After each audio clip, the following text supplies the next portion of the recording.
Hello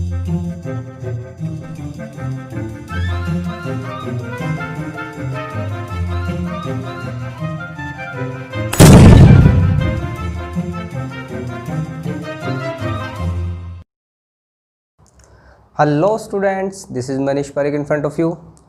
Students, in this class we are going to discuss a new chapter of class 12th, that is chemical kinetics. तो आज का जो हमारा नया chapter start हो रहा है वो है हमारा केमिकल काइनेटिक्स। तो सबसे पहले तो ओवरव्यू देखते हैं हम इस चैप्टर में पढ़ेंगे क्या केमिकल काइनेटिक्स में। तो स्टूडेंट्स, नाम से पता चल रहा होगा केमिकल ऑब्वियसली केमिस्ट्री से रिलेटेड, दैट मीन्स केमिकल से या केमिकल रिएक्शन से रिलेटेड है। Kinetics means speed. तो यहाँ हम इस चैप्टर में बात किसकी करने वाले हैं? इस चैप्टर में बात करने वाली हैं रिएक्शन के स्पीड की, that means rate of reaction. Rate of reaction, कोई रिएक्शन कितनी स्पीड पे काम कर रही है, कितनी स्पीड पे हो रही है, कितने टाइम में हो रही है, और उस स्पीड को, उस रेट को इफ़ेक्ट करने वाले कौन कौन से कंपोनेंट हैं जो किसी भी रिएक्शन की रेट को डिटरमाइन करते हैं या फिर रेट को इफ़ेक्ट करते हैं। ये सारी चीज़ें हम पढ़ेंगे। अब इस चैप्टर के अंदर देखो स्टूडेंट्स, रेट ऑफ रिएक्शन हम पढ़ने वाले हैं। रेट ऑफ रिएक्शन हम दो टाइप की पढ़ेंगे। एक रेट ऑफ रिएक्शन है हमारे पास एवरेज रेट ऑफ रिएक्शन, और सेकंड रेट ऑफ रिएक्शन है हमारे पास इंस्टेंटेनियस रेट ऑफ रिएक्शन। ये दो टाइप की रेट ऑफ रिएक्शन पढ़ेंगे। सबसे पहले तो हमें ये पता चल गया, अभी हम रिएक्शन की रेट के बारे में बात करेंगे। कौन सी रिएक्शन तेज़ है, कौन सी रिएक्शन स्लो है, अगर वो स्पीड उसकी ज़्यादा है तो क्यों है, और अगर स्पीड इसकी कम करनी है, ज़्यादा करनी है, चेंज करनी है तो हमें क्या क्या करना पड़ेगा। ये सब चीज़ें इस चैप्टर में हम पढ़ने वाले हैं। दो टाइप की रेट पढ़ेंगे, एवरेज और इंस्टेंटेनियस रेट। वैसे अगर रेट के अकॉर्डिंग हम देखें स्टूडेंट्स, स्पीड के अकॉर्डिंग देखें तो हमारे पास तीन टाइप की रिएक्शन होती है। पहली जो रिएक्शन होती है वेरी फास्ट रिएक्शंस, इंस्टेंट या हम कह सकते हैं instant reactions. Instant reaction means ऐसी रिएक्शन जो बहुत ही कम समय में हो जाए। जनरली इनके लिए बोला जाता है कि ये 10⁻² टू 10⁻6 सेकंड के अंदर हो जाती है, इतने कम समय में। कौन सी रिएक्शंस होती हैं ये होती हैं आयनिक रिएक्शंस। आयनिक रिएक्शंस छोटी क्लासेस में आपने पढ़ा होगा, डिस्प्लेसमेंट, डबल डिस्प्लेसमेंट रिएक्शन। जैसे अगर हम बात करें NaCl + AgNO3, ये रिएक्शन करके क्या बनाएगा? AgCl, इसका PPT बनेगा, प्लस में NaNO3। ये जो रिएक्शंस है स्टूडेंट, ये बहुत ही फास्ट होती है। अप्रोक्सीमेट यही टाइम 10⁻⁶ सेकेंड। क्यों ये इतनी फास्ट क्यों है? क्योंकि ये आयोनिक रिएक्शन है। यहाँ पे NaCl आयोनिक फॉर्म में होता है Na + Cl- में, AgNO3 भी आयनिक फॉर्म में होता है Ag + NO3- में। तो यहाँ पे किसी भी टाइप का बॉन्ड ब्रेकेज या बॉन्ड फॉर्मेशन नहीं होता, सिर्फ क्या होते हैं, आयन एक्सचेंज होते हैं। तो इसमें ज़्यादा टाइम नहीं लगता, ये बहुत फास्ट होती है, बहुत फास्ट। अब इतनी फास्ट होती है कि 10⁻⁻ है, माइक्रो सेकेंड के अंदर हो रही है। तो इसका हम स्टडी करके भी क्या कर लेंगे, है ना।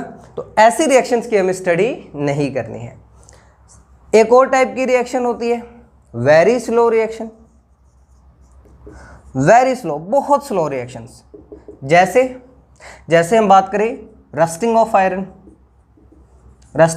आयरन। अब किसी आयरन के अंदर रस्टिंग हो रही है तो वो कितना टाइम लगेगा? ऐसे तो है नहीं भी आज आयरन को आपने बाहर एटमॉस्फेयर में खुला छोड़ दिया तो कल रस्टिंग हो जाएगी। टाइम लग सकता है, हफ्ते लग सकते हैं, महीनों लग सकते हैं, सालों लग सकते हैं। तो ऐसी रिएक्शन को भी स्टडी करके क्या फ़ायदा, जिसमें सालों लगेंगे। आपको एक ही रिएक्शन के अंदर साल लगाना पड़ रहा है, 1.5 साल लगाना पड़ रहा है, महीने लगाने पड़ रहे हैं। तो ऐसी रिएक्शन भी हमारे किसी काम की नहीं, इनको भी हमें पढ़ने की कोई ज़रूरत नहीं। यानी कि ये ना तो हम इस चैप्टर के अंदर वेरी फास्ट रिएक्शन हम स्टडी करने वाले हैं, ना ही वेरी स्लो रिएक्शन हम स्टडी करने वाले हैं। तो तीसरे टाइप की और रिएक्शन होती है जो होती है मॉडरेट रिएक्शंस। जो कैसी होती है? Moderate reactions. क्या होती है मॉडरेट रिएक्शंस? देखेंगे हम। ऐसी रिएक्शंस जो क्या हो, लिमिटेड टाइम के अंदर होती है। तीसरी अगर रिएक्शन की बात करें तो कौन सी रिएक्शन है? मॉडरेट रिएक्शन, जो क्या होती है? लिमिटेड टाइम में होती है। लिमिटेड टाइम, ना तो बहुत ज़्यादा धीरे चलती है, ना ही बहुत ज़्यादा तेज चलती है। इनको मॉलिक्यूलर रिएक्शंस कहते हैं, मॉलिक्यूलर रिएक्शंस। जैसे हमारा एग्जांपल जैसे हम देखें N2 + 3H2 change to 2NH3। अब इसमें कंसिडरेबल टाइम लगता है, यानी कि ना ज़्यादा बहुत ही जल्दी हो जाती है रिएक्शन, ना ही बहुत लेट होती है, नॉर्मल टाइम में होती है। ऐसा टाइम जिसको आप अच्छे से स्टडी कर सके। क्यों होती है? क्योंकि यहाँ पे देखो, जैसे N और N के बीच में हमें पता है बॉन्ड होगा, H और H के बीच में भी बॉन्ड होगा, और NH3 के बीच में भी बॉन्ड होगा। तो इस रिएक्शंस में क्या होता है, कुछ बॉन्ड तो क्या करते हैं? ब्रेक करते हैं। अब N और H के बीच का बॉन्ड बनना है, देखो यहाँ पे नई चीज़ प्रोडक्ट में क्या बन रहा है? N और H के बीच का बॉन्ड बन रहा है। तो वहाँ पे क्या होगा? यहाँ पे N और N के बीच का पहले तो बॉन्ड टूटेगा, फिर H और H के बीच का बॉन्ड टूटेगा, फिर N और H के बीच का बॉन्ड बनेगा। तो यहाँ पे क्या हो रहा है? बॉन्ड फॉर्मेशन और बॉन्ड ब्रेकेज हो रहा है। तो ऐसी रिएक्शन की हमें स्टडी करनी है जो कैसी हो? मॉडरेट रिएक्शन हो। ठीक है, पूरे चैप्टर के अंदर हम मॉडरेट रिएक्शन की, और इस चैप्टर की खास बात है, जो क्वेश्चन आपको मिलेंगे ना, चाहे आपके बोर्ड के एग्जाम में मिले या फिर आपको IIT नीट के एग्जाम में मिले, कुछ एक रिएक्शंस हैं। अगर मैं बात करूं, मैक्सिमम 7 या 8 रिएक्शंस हैं जो इस चैप्टर के अंदर आती है। उन्हीं रिएक्शंस पे कंसेप्ट बदल बदल के क्वेश्चन दिए जाते हैं। जैसे एक रिएक्शन तो ये हो गई, एक N2O5 वाली रिएक्शन हो जाती है, एक PH3 वाली रिएक्शन हो जाती है। ऐसे कुछ एक रिएक्शन है जिस पे हम बात करेंगे। तो हम किस रिएक्शन की स्टडी करेंगे इस चैप्टर में? मॉडरेट रिएक्शन की। तो हमें पता चल गया होगा कि हम सिर्फ किसकी बात करने वाले हैं? रेट ऑफ रिएक्शन की बात करने वाले हैं इसमें। अच्छा, फिर हम आगे जाके रेट ऑफ रिएक्शन में बात करूं तो कौन कौन से जो फैक्टर होते हैं जो इफेक्ट करते हैं, जैसे कंसंट्रेशन की भी बात करेंगे, जैसे हम टाइम की भी बात करेंगे कि टाइम भी इफेक्ट करता है रेट ऑफ रिएक्शन को, कंसंट्रेशन इफेक्ट करती है। तो कंसंट्रेशन के अंदर हम और डीप में पढ़ेंगे तो उसके अंदर कुछ फैक्टर आ जाएंगे, जैसे हम ऑर्डर ऑफ रिएक्शन के बारे में पढ़ेंगे, हम और बहुत सारी चीज़ें पढ़ेंगे इस चैप्टर के अंदर। चलो इस चैप्टर को स्टार्ट करते हैं हम। तो पहले मैंने बात की थी रेट ऑफ रिएक्शन 2 टाइप की होती है हमारे पास। कौन कौन सी? इंस्टेंटेनियस और एवरेज रेट ऑफ रिएक्शन। तो यहाँ पे हम स्टार्ट करते हैं सबसे पहले एवरेज रेट ऑफ रिएक्शन। क्या होता है एवरेज रेट ऑफ रिएक्शन? देखो, ये कोई रिएक्शन है, A + B change to C। A और B से क्या बन रहा है? C बन रहा है। अब इसके लिए मेरे को क्या लिखना है? Rate of reaction. Rate of reaction. तो किसी भी चीज को रेट को हम कैसे शो करते हैं? इस किसी भी रिएक्शन की रेट को हम शो करते हैं change in concentration, change in concentration divided by change in time, change in time. ये रेट ऑफ रिएक्शन को रिप्रेजेंट करने का तरीका होता है। अब रेट ऑफ रिएक्शन हम रिएक्टेंट के अकॉर्डिंग भी लिख सकते हैं, रेट ऑफ रिएक्शन हम प्रोडक्ट के अकॉर्डिंग भी लिख सकते हैं। तो अगर इस पूरी इक्वेशन को मुझे रेट ऑफ रिएक्शन लिखना हो, ROR लिखना हो, तो मैं कैसे लिखूंगा? रेट ऑफ रिएक्शन क्या है? Change in concentration divide by change in time. तो ए क्या? कंसंट्रेशन के अंदर चेंज डेल्टा, क्योंकि मान लीजिए पहले ए की A2 - A1 यही डेल्टा ए होगा, चेंज इन कंसंट्रेशन। तो इसको जो मॉलिक्यूल जो हमारे पास कंसंट्रेशन होती है उसको हम किस में लिखते हैं? ब्रैकेट में लिखते हैं, यानी कि ये मॉलिक्यूल मोलर कंसंट्रेशन होती है मोल पर लीटर के अंदर, जब इसको ब्रैकेट में डिनोट करते हैं, डिवाइडेड बाय डेल्टा टी। अब ये बात ध्यान रखनी है, हमें पता है, देखो स्टूडेंट्स, अगर मैं बात करूं एक ग्राफ की, यहाँ पे कंसंट्रेशन, यहाँ पे टाइम, तो कंसंट्रेशन ऑफ रिएक्टेंट की अगर मैं बात करता हूं तो आपको पता है टाइम के साथ जैसे जैसे रिएक्शन होती जाएगी, जो ए की कंसंट्रेशन है या फिर मैं बात करूं रिएक्टेंट की कंसंट्रेशन क्या होती जाएगी? कम होती जाएगी टाइम के साथ में। तो इनका तो ग्राफ कुछ इस तरीके से आता है। अगर मैं बात करूं concentration of product, concentration of product इसके टाइम के साथ ग्राफ की, तो हमें पता है जैसे जैसे टाइम स्पेंड होगा सी की कंसंट्रेशन इंक्रीज होगी, ए और बी कम होते जाएंगे और सी बढ़ता जाएगा। तो सी की अगर मैं बात करूं तो सी की कंसंट्रेशन क्या होगी? बढ़ेगी टाइम के साथ में। तो इसका ग्राफ कुछ ऐसा आएगा।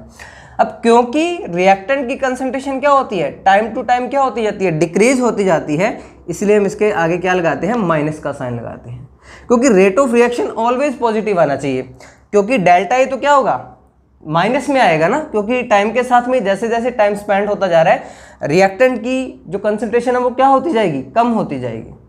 ठीक है, तो यहाँ पे माइनस में ये किसके बराबर होगा, delta B change in concentration of B divided by delta T. ये भी किस में आएगा, माइनस में आएगा, क्योंकि ये भी क्या है, रिएक्टेंट है। इक्वल्स टू, अब प्रोडक्ट के अकॉर्डिंग लिख रहे हैं हम रेट, कि प्रोडक्ट के अकॉर्डिंग रेट क्या होगी, तो देखो delta C divide by delta T, और ये किस में आएगा, पॉजिटिव के अंदर आएगा। ये होता है रेट ऑफ रिएक्शन लिखना। अभी तक देखो ये बिल्कुल सिंपल सी रिएक्शन थी, जिसमें हमने कोई भी स्टोइकियोमेट्रिक कोफिशिएंट इसमें अभी इंट्रोड्यूस नहीं किया है, लेकिन जैसे ही स्टोइकियोमेट्रिक हम कोफिशिएंट इंट्रोड्यूस करेंगे तो इस रिएक्शन को कैसे लिखेंगे वो भी देखना है। सिंपली समझ में आया, जो रिएक्टेंट्स हैं उनकी जो रेट ऑफ रिएक्शन लिखेंगे वहाँ पे क्या लिखेंगे, आगे माइनस लिखेंगे साइन, और जो प्रोडक्ट की कंसंट्रेशन है उस पर पॉजिटिव लिखेंगे। ओब्वियसली हमें पता है कि टाइम के अकॉर्डिंग क्या होगा, रिएक्टेंट की जो कंसंट्रेशन है वो डिक्रीज होती जाएगी, प्रोडक्ट की कंसंट्रेशन क्या होती जाएगी, इंक्रीज होती जाएगी, इसलिए साइन आता है। तो ये तो सिंपल रिएक्शन थी। अगर मैं बात करूं ऐसी रिएक्शन जिसमें क्या हो, स्टोइकियोमेट्रिक कोफिशिएंट इंट्रोड्यूस हो जाए, तब उसके लिए कैसे हम लिखेंगे, देखो अब देखो एवरेज रेट का मतलब समझना। एवरेज रेट का मतलब है, मोटा मोटी मैंने एक बात बता दी कि रिएक्शन इतने टाइम में हुई है। अब बीच में जैसे फॉर एग्जांपल आप लोग कार लेके कहीं जा रहे हैं, जैसे फॉर एग्जांपल पीलीभंगा से बठिंडा जाना है कार लेके, तो मैंने क्या कह दिया कि ये जो डिस्टेंस है 120 किलोमीटर की, मैंने 3 घंटे में ट्रैवल कर ली, तो हमें पता चल जाएगा 40 किलोमीटर पर आवर के अकॉर्डिंग मैं चला हूँ। लेकिन क्या इस पूरी ड्यूरेशन में मेरी जो गाड़ी होगी वो 40 किलोमीटर पर आवर के अकॉर्डिंग रही होगी, कहीं वो रुका भी होगा, कहीं स्पीड तेज भी हुई होगी, लेकिन हमने एवरेज ले लिया अभी, हाँ भाई इतने टाइम से यहाँ तक जाने में इतना टाइम लगा, तो ये एवरेज स्पीड हो गई। लेकिन इंस्टेंटेनियस का मतलब समझिए, इंस्टेंटेनियस रेट का मतलब होता है पर्टिकुलर किसी सेकंड, पर्टिकुलर किसी फिक्स टाइम में उसकी स्पीड क्या होती है, वो होती है इंस्टेंटेनियस रेट ऑफ रिएक्शन। यहाँ हम किसकी बात करें, एवरेज की। एवरेज क्या चल रहा है इस रिएक्शन का, ऑल ओवर रिएक्शन कितने टाइम में हो रही है। अब देखो अगर मैं इसके अंदर क्या इंट्रोड्यूस कर दूं, मान लीजिए इंट्रोड्यूस कर देता हूं मैं यहाँ पे stoichiometric coefficient 2a + 3b change to 4c। अब इसके लिए आपको क्या लिखना है, इसके लिए आपको लिखना है रेट ऑफ रिएक्शन। इसके लिए रेट ऑफ रिएक्शन कैसे लिखोगे, हमें पता है ए के अंदर तो क्या हो रहा है, चेंज तो हो रहा है, और डिवाइड बाय टाइम भी आएगा कंसंट्रेशन में, और साइन भी माइनस आएगा। लेकिन जब इसका क्या हो जाए, कोफिशिएंट इंट्रोड्यूस हो जाए, तो हमें सिर्फ क्या करना है, उस कोफिशिएंट से डिवाइड कर देना है। ऐसे ही बी के लिए देखो, बी के अकॉर्डिंग रेट ऑफ रिएक्शन क्या हो जाएगी, वही delta B by delta T तो लिखना ही है, और आगे रिएक्टेंट है तो माइनस भी आएगा, लेकिन जो आपका स्टोइकियोमेट्रिक कोफिशिएंट है उससे क्या कर देना है, डिवाइड कर देना है। ऐसे ही अगर बात करें हम सी के अकॉर्डिंग, प्रोडक्ट के अकॉर्डिंग, तो प्रोडक्ट है तो प्लस में आएगा delta C by delta T. अब जो इसका कोफिशिएंट है उससे क्या कर देना है, डिवाइड कर देना है। इस तरीके से हम क्या लिखते हैं, एवरेज रेट ऑफ रिएक्शन लिखते हैं। ठीक है, अब पर्टिकुलर एक वर्ड आता है कि अब जो प्रोडक्ट है वो तो क्या हो रहा है, रिएक्शन के अंदर अपीयर हो रहा है, ठीक है, और रिएक्टेंट है वो क्या हो रहा है, रिएक्शन के अंदर डिसअपीयर हो रहा है। तो कई बार ऐसे भी क्वेश्चन आ जाता है rate of appearance, rate of disappearance के अकॉर्डिंग, तो उसको भी देखते हैं। अगर मैं बात करूं क्या, rate of appearance, rate of appearance. अब अपीयर तो कौन होगा, हमें पता है ना, प्रोडक्ट होगा, तो इसकी क्या लिखनी पड़ेगी हमें, rate delta C by delta T, delta T mode, इसका जो मोड होगा वही हमारी क्या होगी, रेट ऑफ अपीयरेंस होगी। अब हमें देखो साइन लगाने की जरूरत नहीं है पॉजिटिव या नेगेटिव, क्यों जरूरत नहीं है, क्योंकि हमने यहाँ लिख दिया ना अपीयरेंस। पॉजिटिव साइन किसको डिनोट कर रहा था, कि वो बन रहा है, प्रोड्यूस हो रहा है, तो मैं यहाँ पे क्वेश्चन में पहले ही दे दिया appearance, that means delta C by delta T, और कोफिशिएंट हमें यहाँ नहीं लिखना, सिर्फ अपीयरेंस लिखना है, तो delta C by delta T. ऐसे हमें क्या लिखना है, रेट ऑफ डिसअपीयरेंस लिखना है। अगर रेट ऑफ डिसअपीयरेंस तो क्या लिखना है, जैसे ए का लिखना है तो delta A by delta T, इसका जो मोड होगा। बस डिसअपीयरेंस क्या बता रहा है, ऑब्वियसली नेगेटिव साइन आएगा, डिसअपीयरेंस अपने आप बता रहा है कि नेगेटिव है, तो delta A by delta T. ऐसे ही बी का लिखेंगे तो delta B by delta T. ये क्या हो गया, रेट ऑफ अपीयरेंस और रेट ऑफ डिसअपीयरेंस हो गया। ठीक है, ऐसे ही कुछ एक और छोटे छोटे रिएक्शंस देखते हैं, उनकी रेट ऑफ रिएक्शन कैसे लिखी जाएगी, फिर हम इस पर कुछ न्यूमेरिकल भी करेंगे रेट ऑफ रिएक्शन पे।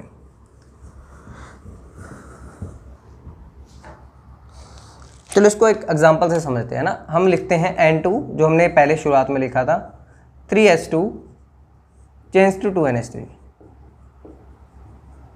इसे समझने के लिए ये एग्जांपल लेते हैं। इसका में क्या लिखना है, रेट ऑफ रिएक्शन लिखना है, ROR। तो कैसे लिखेंगे, N2 के लिए delta N2 divide by delta T। ठीक है, क्या आएगा, माइनस के अंदर आएगा। ठीक है, H2 divide by delta T minus में आएगा, लेकिन क्या लिखेंगे, 1/3 लिखेंगे, कोफिशिएंट है। इक्वल्स टू क्या आएगा, delta concentration of NH3 divide by delta T, positive में आएगा और कोफिशिएंट में क्या आएगा, 1/2 आएगा।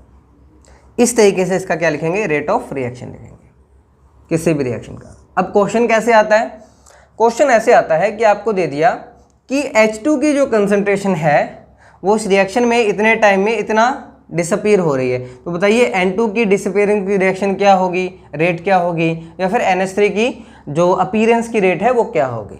इस तरीके से क्वेश्चन आते हैं, हम डिस्कस करेंगे अभी इसके अंदर। तो ये तो किसकी बात होगी हमारी, ये बात हो गई एवरेज रेट की। चलो इस पर एक दो क्वेश्चन करते हैं, फिर अच्छे से और अच्छे से क्लियर होगा।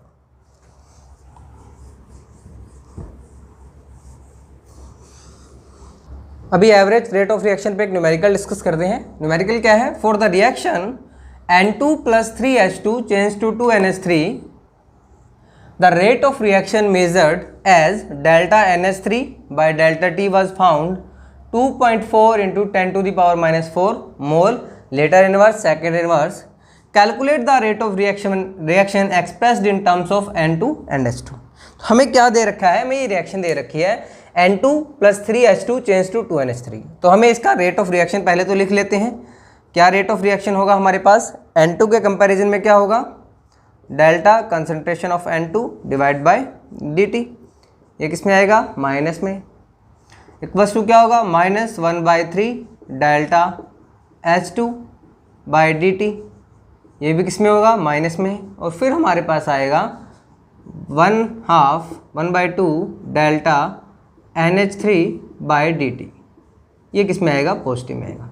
अब इस क्वेश्चन में क्या दे रखा है हमें, डेल्टा NH3 बाय dt दे रखा है, कितना, ये हमें दे रखा है 2.4 × 10⁻⁻4 मोल लीटर इनवर्स सेकंड इनवर्स। ये ध्यान रखना, ये यूनिट होती है रेट ऑफ रिएक्शन की, मोल लीटर इनवर्स सेकंड में, क्योंकि हमने क्या लिखा था, कंसंट्रेशन डिवाइड बाय टाइम है ना, ऊपर कंसंट्रेशन तो क्या है, मोल लीटर इनवर्स, डेल्टा टी क्या है, सेकंड इनवर्स। ठीक है, अब हमें पूछा क्या है कि rate of reaction expressed in the term of N2 and H2 लिखा है। तो सिंपल है, NH3 का आपको दे रखा है, इतनी वैल्यू आपको दे रखी है ये वाली, और पूछा क्या है, इनके N2 के अकॉर्डिंग एक्सप्रेस करनी है और H2 के अकॉर्डिंग लिखनी है। तो देखो क्या हो जाएगी हमारे पास, अगर मैं बात करूँ N2 की टर्म में, तो N2 के लिए मेरे पास रेट ऑफ रिएक्शन क्या होगा, minus delta N2 divide by dt equals to क्या है, half delta NH3 divide by dt। तो हाफ डेल्टा NH3 dt दे रखा है, कितना है, 2.4 × 10⁻⁻4। तो हमारे पास कितना आ गया, 1.2 × 10⁻⁴ मोल लीटर इनवर्स सेकेंड इनवर्स। ये किसके लिए अकॉर्डिंग आ गया, N2 के अंदर आ गया। अब बात करूं मैं H2 के अकॉर्डिंग, तो H2 के अकॉर्डिंग देखो क्या होगी rate of reaction, 1/3 delta H2 by dt equals to क्या है, 1/2 डेल्टा NH3 बाय dt। तो हमारे पास क्या निकालनी है, इन टर्म्स ऑफ H2 निकालनी है। तो हमें क्या लगेगा, डेल्टा H2 बाय dt क्या हो जाएगा, ये 3 उधर गया तो 3/2 इंटू डेल्टा NH3/dt। ठीक है, ये हमारे पास हो जाएगा। तो अब इसके बाद हमें वैल्यू देखनी है। NH3/dt की वैल्यू कितनी दे रखी है? 2.4 दे रखी है।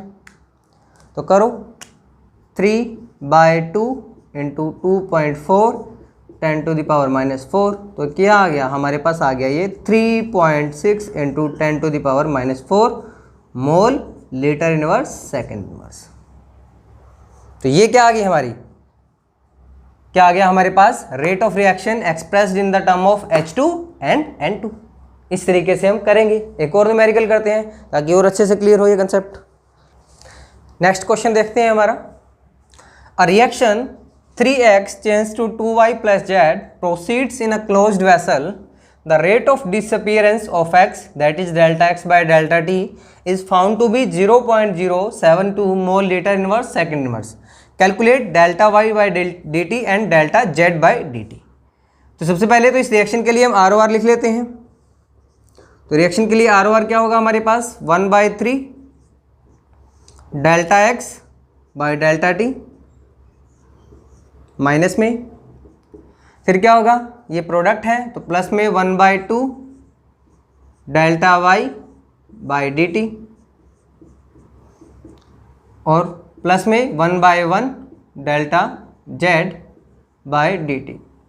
अब हमें किसकी वैल्यू दे रखी है? हमें वैल्यू दे रखी है delta x by delta t की।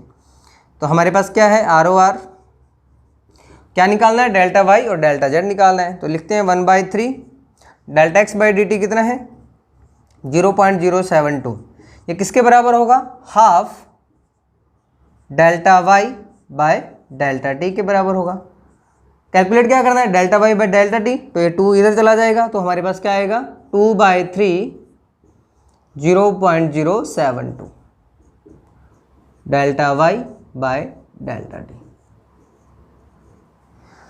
तो कितना आंसर आएगा इसका? 0.048 mole litre inverse second inverse. अब डेल्टा जेड की अगर बात करें तो क्या होगा हमारे पास? 1/3 into 0.072 delta Z by delta T ही आएगा ये, क्योंकि इसमें कोई कोफिशिएंट नहीं है। तो ये कितना आएगा? 0.024 मोल लीटर इनवर्स सेकेंड इनवर्स। इस तरीके से ये क्या निकलती है हमारे पास? एवरेज रेट निकलती है। तो ये एवरेज रेट देख ली हमने। अब हम बात करते हैं इंस्टेंटेनियस रेट क्या होती है और कैसे कैलकुलेट करते हैं। तो इंस्टेंटेनियस रेट वैसे तो मैंने बताया आपको वर्बली, तो किसी भी पर्टिकुलर एक सेकंड पे, किसी भी पर्टिकुलर टाइम पे, और टाइम वो बहुत शॉर्ट होगा, उस पर हम जो कैलकुलेट करते हैं रेट, उसे हम क्या कहते हैं? Instantaneous rate. एवरेज रेट में क्या होता है? हमारे पास कंसिडरेबल टाइम चेंज होता है। इतने टाइम के अंदर कितना हुआ, 5 मिनट के अंदर, 5 सेकंड के अंदर। तो हम बात करते हैं इंस्टेंटेनियस रेट की। तो सबसे पहले तो इंस्टेंटेनियस रेट में होगा क्या? जो हमारा डेल्टा टी है चेंज इन टाइम में, वो टेंस टू 0 होगा, बहुत कम चेंज के अंदर। कैसे डिनोट करते हैं ग्राफ के अंदर हम इसको? हम ग्राफ में जैसे हमने बात की थी, यही हमारी रिएक्शन थी, A plus B change to C। अब इस A के लिए जो रिएक्टेंट है, यहाँ पे मैं बात कर रहा हूँ कंसंट्रेशन ऑफ A, ठीक है, और यहाँ पे है टाइम। हमें पता है टाइम के साथ में कंसंट्रेशन में क्या आएगा? डिक्रीज आएगा।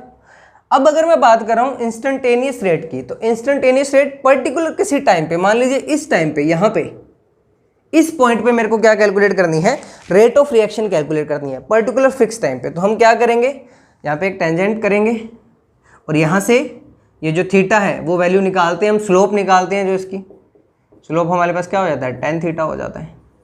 इसको किससे डिनोट करते हैं हम? जैसे A है तो हमारे पास change in A dA by dt से कैलकुलेट करते हैं।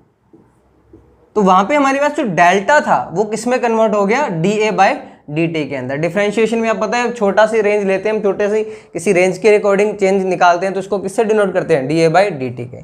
तो ये हमारे पास इंस्टेंटेनियस रेट क्या हो जाता है? dA बाई dt, यानी कि किसी भी इस तरीके से टेंजेंट खींच के उसका क्या निकाल दें हम? स्लोप निकाल दें, तो वो हमारे लिए उस पर्टिकुलर इस रिएक्टेंट के लिए इस पॉइंट पे क्या हो जाएगी? इंस्टेंटेनियस रेट हो जाएगी। तो जब इंस्टेंटेनियस रेट हो जाएगी, जैसे इसके लिए इंस्टेंटेनियस रेट ऑफ रिएक्शन लिखना है तो सिंपल हमें क्या लिखना है, बस minus dA by dt equals to minus dB by dt equals to plus dC by dt। ये इंस्टेंटेनियस रेट ऑफ रिएक्शन आ गई। अगर हम इसमें क्या कर देंगे, कोफिशिएंट इंट्रोड्यूस कर देंगे, जैसे हमने लिख दिया 2A plus 3B change to 4C, तो अब रेट ऑफ रिएक्शन कैसी हो जाएगी, सेम, अलग से कोई कंसेप्ट नहीं है, वही same concept, minus 1/2 1/2 dA by dt equals to minus 1/3 dB by dt equals to plus 1/4 dC by dt। ये किसको रिप्रेजेंट करेगा, इंस्टेंटेनियस रेट को रिएक्शन रिप्रेजेंट करेगा। तो कई बार क्या होता है, देखो क्वेश्चन जो न्यूमेरिकल्स आते हैं वो ग्राफ की फॉर्म में भी आ जाते हैं। आपको इस तरीके से थीटा दे देता है, मान लीजिए ये थीटा दे दिया आपको, ये बता दिया कि ये भाई 30 डिग्री है, तो आपको क्या निकालनी है इसकी, वो निकालनी है average instantaneous rate of reaction. तो हमें पता है tan थीटा क्या हो जाएगा, tan 150 हो जाएगा, तो माइनस tan 30 माइनस 1/√3 आएगा आई थिंक। तो यहाँ से हमारे पास dA बाई dt कितना आ जाएगा, इतना आ जाएगा। इस तरीके से ग्राफिकल फॉर्म में भी हमें पूछ सकता है। और कई बार कुछ क्वेश्चन ऐसे भी, तो ये तो इंस्टेंटेनियस रेट हो गया, समझ आ गया होगा।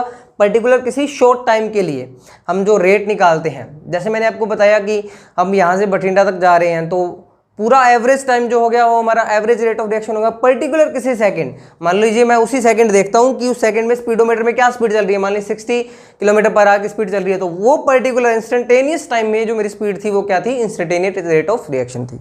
ठीक है, तो इस तरीके से हमने बात की किस किस की, आज एवरेज रेट ऑफ रिएक्शन की और इंस्टेंटेनियस रेट ऑफ रिएक्शन की। होप सो कि आपको ये समझ आया होगा।